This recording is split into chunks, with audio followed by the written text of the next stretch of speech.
Hola. Bien. Eguerdion, zelan ondo? Onda. Bakizu zertarako etorri zaren? No. Bakizu? No. Oparitxo bat tokatu egin zaizu.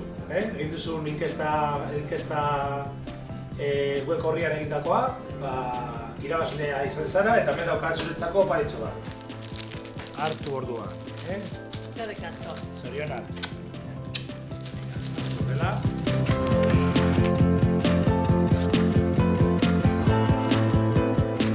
Pues generalmente el castellano, pero un poquito de euskera y algo más de francés. Ah, mira. Sí. Qué bien, Zuaita o sea- es camerunés y habla francés.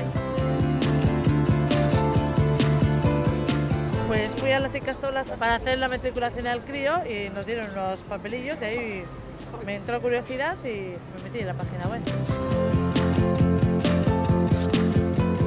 Además era rápido, te metías y estaba bien. Y había frasecitas así fáciles y las leía y las entendía un poquito. Porque algo ya sé, pero muy poco. Muy bien. ¿El Sí, librito? porque al niño le ponemos el disco, escucha las canciones y mientras nosotros vamos leyendo, porque vienen las letras de las canciones, está muy bien. Euskera. Sí, hablamos ahí, lo que podemos. Vais intentándolo. Sí, porque a la Ita le cuesta más, pero sí. Yo creo que sí, porque hay mucha gente que no habla euskera más que nada porque no hay mucha información así o les cuesta y cuando hay cosas así fáciles para que la gente joven, porque la gente ya mayor no... Sí. Yo creo que sí.